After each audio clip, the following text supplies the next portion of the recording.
하겠습니다.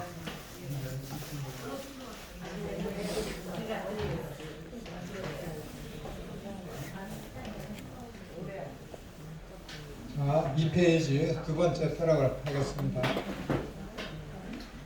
바른 교회관이란 하나님께서 성경을 통해서 말씀하신 교회에 관한 내용을 말합니다. 이 교회론을 모르면 어떤 사람이 교회에 대해서 이 말을 하면 이 말이 옳고 옳은 것 같고 저 말을 하면 저 말이 옳은 것 같은 느낌이 들어서 상황에 따라 교회론이 변하게 되어 사역을 하는 본인과 성도들이 다 함께 혼란스럽고 어려운 상황에 빠지게 됩니다. 성령 하나님의 계시의 말씀을 따르지 않고 자기만의 확신과 열심으로 하나님의 일을 한다는 것은 대부분 잘못된 믿음과 지식으로 결국에는 실패하게 되는 것입니다.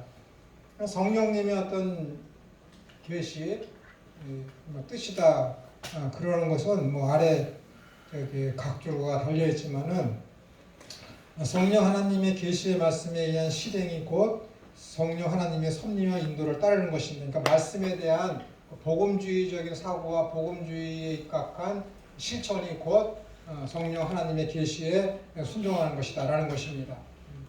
성경대로의 삶은 못 살아요. 성경대로의 삶. 그렇기 때문에 이즘, 주의가 나오는 것이죠. 복음주의. 제가 유럽 사람이나 미국 사람들이 일반 사업가들이 가끔 가다가 글 쓰는 거 보면은 자주 놀랍니다. 이 사람은 신학자도 아니고 거의 무신론자인데 그러면서 사업을 하는데 어떻게 이 사람이 인터뷰하는 글을 했을 때 이 사람이 답변하는 것은 어떻게 이렇게 복음주의적일까? 어떻게 이렇게 성경적일까? 해서 그 인문주의적으로다가 철학적인 그 배경과 그 사람이 다니던 학교와 자라나온 배경을 따져보면은 그 밑바닥에 흐르는 그 자라나온 배경과 교육 철학이 기독교 철학이었다라는 거예요. 그러니까 하나님을 믿지는 않지만 삶의 전 바탕, 교육과 사회적인 환경이 기독교적이라는 거예요. 그러니까 그가 인터뷰하고 말하고 하는 그런 것이 성경적일 수밖에 없어요. 그런 사람들이 어떻게 되는 거예요? 잘 살 수밖에 없습니다. 제가 인도로 가봤거든요. 지금은 이름이 바뀌었지만은 캘커타, 뉴델리, 봄베이, 마드리드 4개의 도시를 방문해 봤습니다. 캘커타는 처음에 딱 갔더니 러시아의 그 도끼와 낫 같은 거죠. 그리고 이런 것이 많이 그려져 있더라고요. 사회주의가 캘커타는 많이 발달해 있었기 때문에. 뉴델리는 그 인도의 수도이기 때문에 좀 더 약간 캘커타보다 낫고, 캘커타가 가장 못 사는 곳이었기 때문에 인도의 성녀라고 하는 그 누구죠? 여자 수녀 있었죠? 테레사 수녀가 거기서 있었잖아요. 그 다음에 bombay도 갔더니 너무 못 살고, 근데 마드리드 갔더니 항구 도시인데 잘 살더라고요. 왜 이러냐 그랬더니 마드리드는 기독교가 인도에 처음 의심 많은 도마가 성교했다라는 전설이 있는 곳이거든요. 거기는 좀 나아요. 다른 도시보다. 왜냐면 그들 사고방식이 일하기 싫거든 먹지도 말라는 그런 것들 성경에 있지 않습니까? 그래서 기독교적인 어떤 그 바탕이 있는 사람들은 사고방식이 열심을 내는 그런 능동적이며 열심을 내는 그런 것들 밑바탕에 깔려요. 그렇기 때문에 어떻게 되냐면은 너는 개미한테 가서 배우라는 그런 여러 가지들, 하늘은 스스로 돕는 자를 돕는다 이런 그런 것들 때문에 사람들이 삶에 있어서 열심을 내는 그런 것들이 밑바탕에 자동적으로 복음주의가 들어가면 깔릴 수밖에 없습니다. 그렇기 때문에 기독교가 들어간 나라는 잘 살 수밖에 없어요. 그럴 수밖에 없어요, 여러분. 불교가 들어간 나라는, 힌두교가 들어간 나라는 못 살 수밖에 없어요. 왜냐하면 그들의 종교가 그렇고 종교에서 나온 사회적인 문화와 철학이 윤회 사상이기 때문에. 네팔에 친구가 갔더니 사람들이 수대를 해서 식사를 하는데 파리가 무글거리는데 파리가 안 났더니 도대체 왜 파리가 안 났느냐고 그랬더니 이 파리 중에 자기 조상이 있을 수 있다. 근데 파리를 알게. 파리. 환장하게 되면 화장실은 오죽하겠습니까? 화장실. 밥 먹는데도 그러네. 밥 먹는데. 저 네팔 가봤거든요. 네팔. 91년도에, 92년도에 가봤거든요. 네팔을. 힘들더라고요. 적응하기 힘들더라고요. 그런 윤회 사상이 있기 때문에, 그리고 지금 이 삶에 주어진 환경을 극복하려고 하는 것이 아니라 내세에, 다음 세대에 좀 더 나은 사람으로 살고 싶어서, 또 사람으로 태어나고 싶어서 하는 일이 뭐예요? 자기 윗사람, 특히 최고인 승려들한테 모든 걸 다 바쳐. 모든 걸 다 바쳐. 그 사람들한테 잘해주면은 나는 선을 최고의 선이니까 난 다음 세대에도 또 사람으로 태어날 거야. 라는 그런 믿음. 그렇기 때문에 열심히 안 해요. 그러니까 오해하는 게 있는데, 문화가 종교를 만드는 게 아니에요. 절대로. 종교가 문화를 만들고, 그 문화가 철학을 만들고, 그 철학이 다시 종교를 재평가하는 거예요. 모든 것에서 가장 근본이 되는 게 뭐냐면은 종교입니다. 종교가 잘못되면은 인생 전체가, 그 사회가, 그 국가의 모든 체계가 다 달라져요. 인도를 보세요, 여러분. 거의 4개의 브라만이며 뭐 쭉쭉쭉 약간 불가촉, 천민, 약간 최하계층까지 4단계로 나눠져 있지 않습니까? 그 사람들 어떻게 돼요? 헌법으로는 그런 신분 계급들을 다 파괴했지만 여전히 종교가 힌두교이고, 그렇죠? 여전히 문화가 힌두 문화이기 때문에 법이야 헌법으로 그런 것을 못하게 했지만은 종교와 문화와 철학이 힌두적이기 때문에 그 사람들 그 계급 타파에서 벗어나지 못합니다. 불가촉 천민이라는 그 힌두교에 있는 그 사람들이 하는 일이 뭐냐면은 화장실 있죠. 큰 변기통. 그러니까 이 교실만한 거. 그거 막히잖아요. 그럼 그 사람들 그 밑으로 들어갑니다. 배수구에 들어가서 그거 뚫어요. 불가촉 천민이 인도에서 지금도 그 일을 한다니까요. 그래서 이런 것들을 1940년대에 그 최하층이었다가 법무장관이 된 사람이 있습니다. 그 사람이 이것을 좀 타파하고 이 계층을 좀 없애자 그랬는데 반대한 사람이 누군지 아세요? 간디예요. 마하트마 간디가 그것을 타파하면 우리 인도가 무너진다. 인도를 지탱하는 것은 이 신분 계층이다. 그리고 마하트마 간디가 이렇게 위대하다고 하지만 이런 면이 있습니다. 자국에서.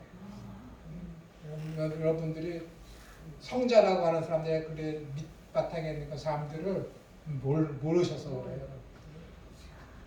그러니까는 교회 나오면 잘 삽니다. 맞는 말이에요. 복음대로 살면. 복음대로 살면. 왜냐면은 일하기 싫거든 먹지도 말라. 너희들 부자 되고 싶으냐? 개미한테 가서 배워라. 네가 대접받고 싶은 대로 남을 대접하고 내가 헤아리는 그것으로 도로 네가 헤아림을 받으리라. 이것이 다 뭐예요? 삶의 원리거든. 하나님 나라의 윤리의 원칙이거든. 삶의 방편이거든요. 그럼 쉬운 말로 해서 야, 네가 헤아리는 것으로다가 네가 도로 헤아림을 받아. 도로. 내가 저 사람한테 친절하게 했지. 그 친절을 네가 도로 받을 거야. 그것이에요. 그 뜻이. 근데 이 헤아림이라는 것을 뭐예요? 사람들이 잘 모르거든. 무슨 뜻인지, 무슨 의미로다가 예수님이 말씀하셨는지. 삶의 원리는 이것이 하나님 나라에서는 반드시 그렇게 됩니다. 네가 하나님을 믿어? 그럼 너는 도로 그 은혜를 받을 거야. 그 뜻이에요, 여러분. 너 남에게 대접을 받고 싶은 대로 너에게 남을 대접하라. 너 남에게 예수님을 대접해. 그 하나님이 널 대접한다? 똑같은 거예요, 여러분. 하나님 나라의 원리로서. 그것이 뭐예요? 이 땅에서도 이루어져야 돼. 근데 어떻게 되는 거야? 세상을 통치하는 것이 악한 사탄의 권세가 있기 때문에 이 원리가 적용이 안 되는 거지. 그러니까 세상에 문제가 발생하는 거예요. 그러니까 무서운 거지. 근데 하나님 나라가 임해서 완전해지면은 뭐예요? 네가 남에게 대접을 받고 싶은데 남에게 대접을 하고 네가 남을 헤아릴 때 너는 도로 헤아림을 받는 거 그대로 이루어지는 거예요. 언제? 하나님 나라가 완성이 되면. 얼마나 신납니까? 생각만 해도 좋지 않아요? 나는 얘한테 좋은 마음으로 했는데 얘가 오해를 해. 얼마나 속상합니까? 그런 일이 없는 거야. 하나님 나라에 가면 내가 선한 마음을 일으키는데 상대방이 그것을 도로 나한테 그대로 해주는 거야. 이게 하나님 나라예요.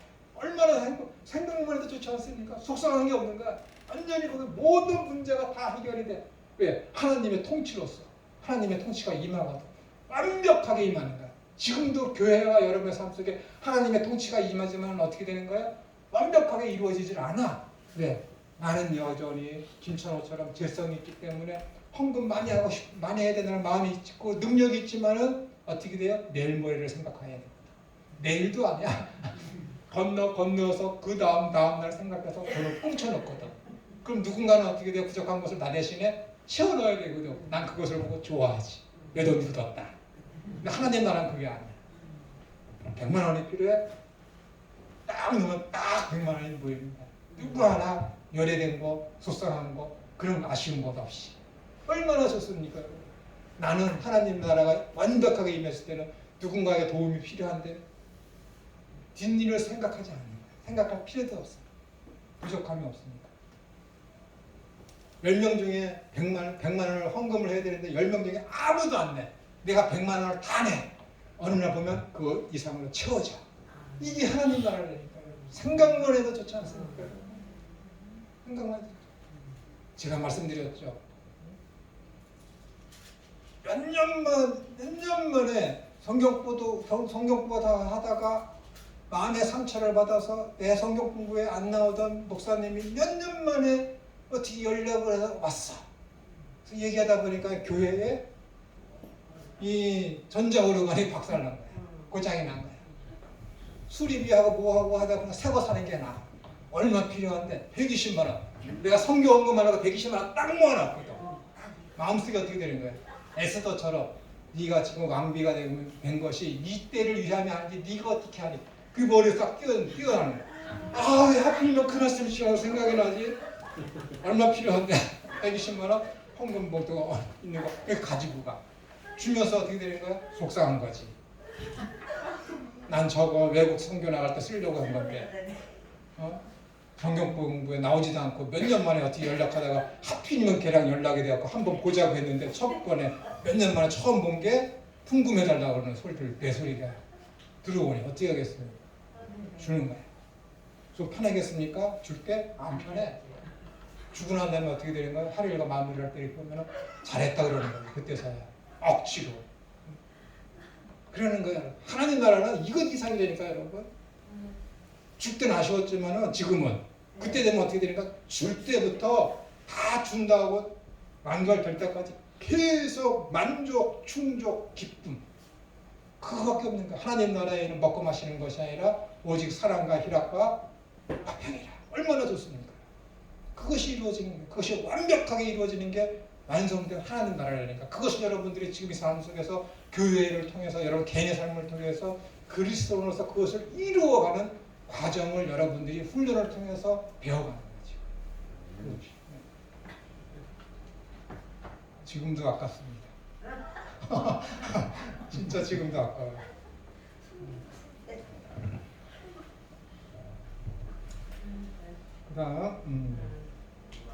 그러면 실천적인 부분 못지않게 이론적인 부분도 매우 중요합니다. 본질을 무시한 실천은 내용이 없는 빈 수레와 같은 것입니다. 지도자가 본질적인 요소인 이론 부분을 제대로 알지 못하면 그 조직은 무너지게 됩니다.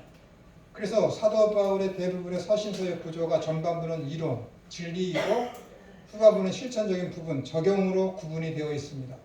이론이 정립된 상태에서 실행이 있어야 혼란의 발생을 최소화할 수 있습니다. 세상에는 교회가 많이 있습니다. 참 교회도 있고 그렇지 못한 교회도 있습니다. 우리가 다니는 교회가 내 마음에 맞는다고 해서 이것이 참 교회다라고 하거나 저 교회는 내 마음에 맞지 않는다고 해서 잘못된 교회라고 결정하는 것은 안 됩니다. 지금 자신이 출석하고 있는 교회가 교회의 참 모습이라고 단정 지어서는 안 됩니다. 자신이 출석하는 교회가 기준이 되어서는 안 된다는 것입니다. 그것은 개인의 감정과 친밀감 그리고 환경적 요소에 의해서 만들어진 것일 가능성이 높기 때문에 그렇습니다. 물론 많은 교회가 성경적인 교회의 모습을 가지고 있다는 것을 부정해서는 안 됩니다. 그러니까 교회는 어떻게 되는 거야? 이 지상적인 교회는 천상적인 교회를 목표로 향해서 나아가는 거야. 그런 과정 중에서 잘못된 것이 있으면 수정해 가는 것이죠. 그렇기 때문에 이 땅에서 내 교회만이 맞다, 내 교회만이 진리다라는 것은 옳지가 않습니다. 저도 제 아버지가 다니던 교회에서 30년 이상을 다니다가 처음으로 다른 교회에 다닌 것이 군대에 가서 처음으로 군대 갔으니까 어쩔 수 없이 다른 교회 가요. 군대에 가서 간 교회가 처음 내가 다른 교회 다녀본 거예요. 그러니까 그때는 뭐 이렇게 되지만은 군 제대 후에 결혼해서 뭐 다른 교회 다녔을 때는 그게 정말 힘들더라고요. 왜? 30년 이상을 내 아버지가 담임하던 그 교회에서 완전히 친숙화되고 환경에 적응되었는데 완전히 교회 형태도 다르고 교회의 어떤 조직 그런 것도 여러 가지 차이점이 있고 목사님의 설교 내용도 약간 다르니까는 그게 적응하기가 참 힘들더라. 이런 거예요. 그렇다고 해서 우리 아버지가 담임하던 교회는 이런 거는 여기는 이러네 하면서 그것을 잘못했다라고 하면 어떻게 되는 거예요? 그 교회에 나는 적응을 못하게 되는 것이죠. 그런 것들을 이제 조심해야 되는 것입니다. 모든 교회는 뭐예요? 완벽하지는 않지만 완벽한 천상의 교회를 향해서 나아가는 과정이 있다라고 하는 것입니다. 지상에는 완벽한 교회가 존재할 수 없다는 것으로 인하여 시리에 빠져 복음 증거를 포기하거나 아무렇게나 선교해서는 안 됩니다. 바른 교회와 성도는 항상 성경적인 교회를 향하여 자신과 교회를 개혁해 나갑니다. 이것이 중요한 거예요. 바른 교회와 성도는 어떻게 되는 거예요? 항상 성경적인 교회를 향하여 자신과 교회를 개혁해 나가는 거예요. 바른 성도라면, 바른 교회라면. 교회는 항상 말씀을 거울 삼아 지금 우리가 참된 교회의 모습에서 멀어지고 있는지, 점점 가까워지고 있는지를 확인하셔야 합니다. 기독교와 관련된 모든 것이 그러하듯이 교회론도 성경에서 말하는 것이 기본이 되어야 합니다. 성경에서 말하는 교회의 공동체의 모습을 실현해 나가는 것이 가장 이상적인 교회의 모습입니다. 본질적인 부분인 이런 부분을 잘 이해한 후 밖으로 나가서 복음을 증거하고 가르칠 때 참된 그리스도인으로서의 소금과 빛의 역할을 잘 감당해 갈 수 있게 됩니다. 기독교를 신화로 생각하거나 아름다운 과거의 한 사건이나 먼 미래에 대한 환상이라고 생각하는 사람들도 있습니다. 왜냐하면 기독교는 다른 종교와는 달리 매우 급진적이며 과격하기 때문에 그렇습니다. 기독교가 급진적이거나 과격하다는 것은 폭력과는 상관이 없는 상태에서 쓰일 때만 적용되는 거예요. 그러니까 진보며 뭐 과격이며 급진이다 해서 교회가 그런 폭력성을 지녀야 된다는 것인가? 그 의미가 아닙니다. 제가 기독교는 급진적이다, 기독교는 과격하다 하는 것은 세상적인 그런 틀에서 생각하시면 여러분 오해를 하게 됩니다. 잘 들어보세요. 왜냐하면 기독교의 급진성과 과격성은 하나님 나라의 임재와 관계되기 때문에 그렇습니다. 그러니까 예수님께서 세례 요한의 제자들이 찾아갔을 때 세례 요한한테 전하라고 했을 때 천국은 침노한다, 침투에 들어간다. 벌써부터 거기에 뭐예요? 하나님 나라가 임하는 것은 과격함을 지내는 것이죠. 여러분들이 예전에는 사탄을 섬기고 돈을 섬기는 그런 만모니즘과 사타니즘에 쌓여서 있었지만 예수님 믿기 전에 죄와 허물로 죽은 상태였기 때문에. 그런데 예수님을 믿는다는 것은 뭐예요? 완전히 주인이 바뀌는 거예요. 이것이 벌써 급진적이며 과격한 폭력성을 띠고 있는 거예요. 그러니까 도울 같은 사람은 뭐라 그래요? 구약성경을 읽어 하나님에 대해서 평가하기를 하나님은 깡패다 그랬거든요. 그거 맞는 말이에요. 너무도 과격하고요. 하나님은 믿어 안 믿어, 안 믿으면 저주, 믿으면 천국. 에벨산과 그리 심판에서 저주와 심판을 선포하시잖아요. 그런 것처럼 예수님을 믿으면 천국이고 믿지 않으면 불신하면 지옥이다. 얼마나 급진적이면 얼마나 과격합니까? 이 폭력성을, 영적인 폭력성을 띠고 있는 것, 이것을 도울 길명호기가 제대로 본 것이죠. 그래서 그가 여자란 무엇인가라는 그 책에서 그렇게 써내려고 한 거예요. 안 읽어보셨구나. 그 여자란 무엇인가라는 책은 여자에 대해서 쓴 것이 아니에요, 여러분. 그러니까 교회 성경에서는 뭐라고 되어 있습니까?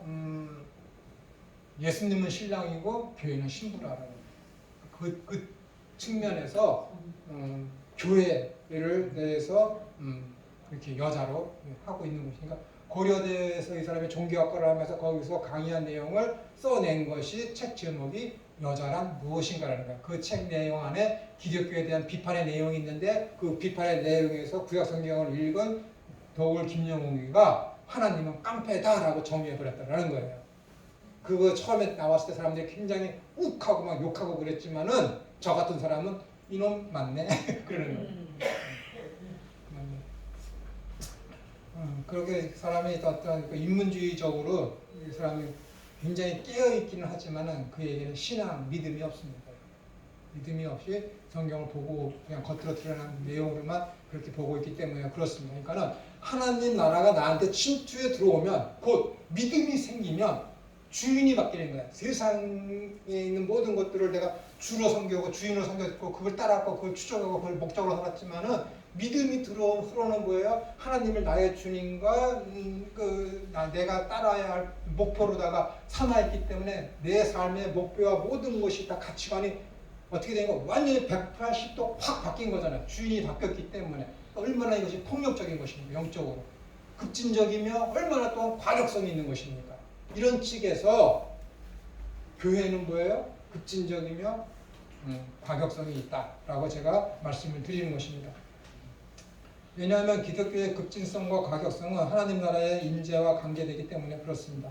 하나님 나라의 통치의 원리는 사랑이며 이 하나님 나라의 실체를 증명하는 공동체가 교회이기 때문에 그렇습니다. 사랑은 세상의 통치 원리와 어긋나기 때문에 급진적이며 과격함으로 나타나는 것입니다. 한 청년이 저한테 몇 년 전에 물었습니다. 그때 교회에서 목사님들의 어떤 교회나 목사님들의 어떤 이런 성적인 문제, 세습의 문제, 금전적인 문제 아주 그냥 하루가 멀다 하고 메스꺼면서 떠들어대고 그러니까는 한 청년이 와서 그러는 거예요. 범죄자가 가장 많은 직업이 뭔지 아세요? 그러더라고요. 응? 모르지? 목사님이라는 거예요. 범죄자가 가장 많은 직업이 목사님이라는 거예요. 그래서 나는 그 통계학적으로는 증명이 안 되는 것이기 때문에 그래? 그럴 수도 있지. 왜 그럴까? 그래서 싫다라는 거야, 교회. 그래서 내가 그랬습니다. 사랑.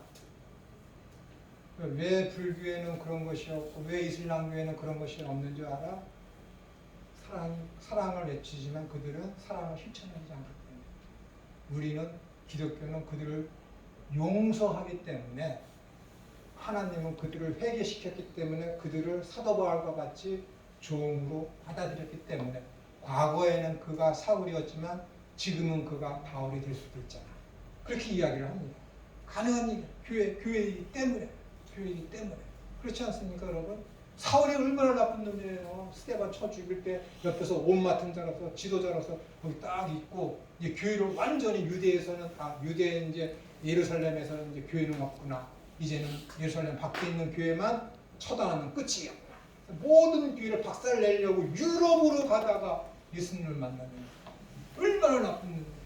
그래서 사도 바울이 복음을 증거하러 간다고 그러고 예수님의 그 사도들을 만나러 가면 어떻게 돼요? 사도들이 무서워서 도망다녔거든. 무서워서 도망다녔어. 예전에 바울이 한 짓이 있거든. 못 믿겠다는 거예요, 여러분. 그런 놈인데도 어떻게 되는 거예요? 하나님이 용서해서 자기의 종으로 삼아서 가장 큰 일꾼으로 쓰시잖아요. 아까도 말씀드렸잖아요. 왜 이 일을 못하는 거예요?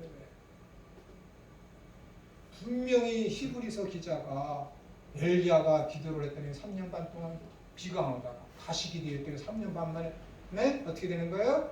비가 내렸다. 그도 우리와 같은 성품을 가진 자인데 똑같은 거예요, 여러분.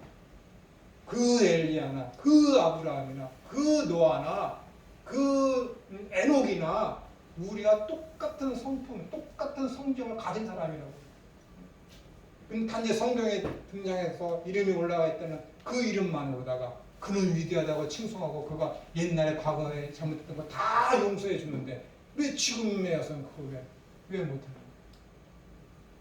아까도 말씀드렸지만 그러면 여러분 너무 편협적인 거예요. 잘못된 거예요.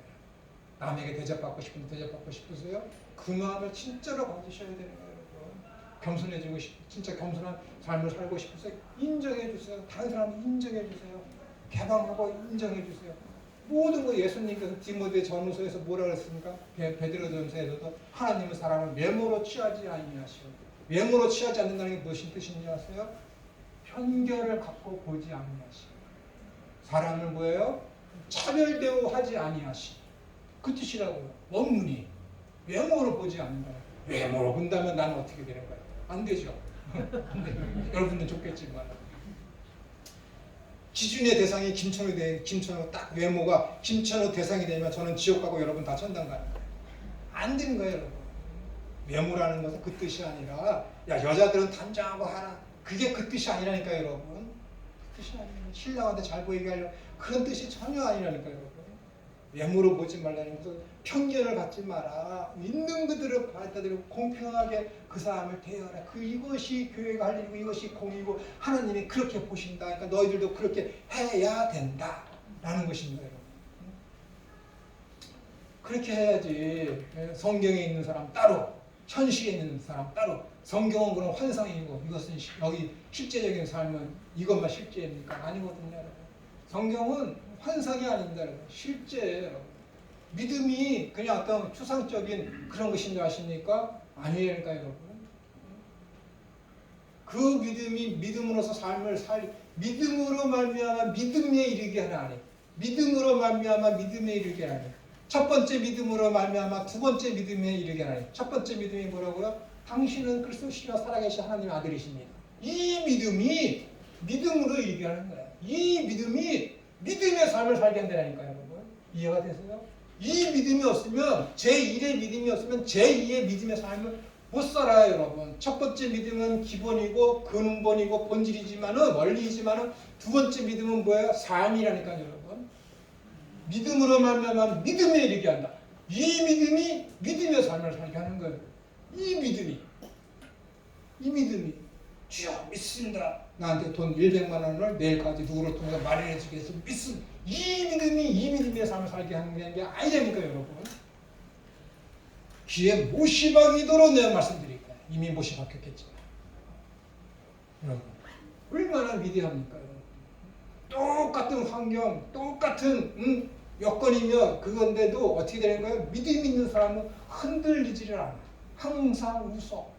얼마나 무섭습니까? 그러니까 로마서 8장에 누가 우리를 하나님의 사랑에서 끊으려 세상에 적신이나 기기나 환난이나 쭉 얘기하면 아무도 우리를 하나님의 사랑에서 끊을 수 없도다. 뭐 때문에? 믿음 때문에. 믿음 때문에. 앞에서 계속 믿음을 얘기하잖아. 신비적 연합을 얘기하잖아. 그 믿음이 우리를 하나님의 사랑에서 끊을 수 없다는 거예요. 아무도 그 무엇으로도. 얼마나 위대합니까? 그러니까 그 사람이 어떻게 되는 거야? 항상 화목하고 항상 행복하죠. 그 사람이 어떻게 되는 거야?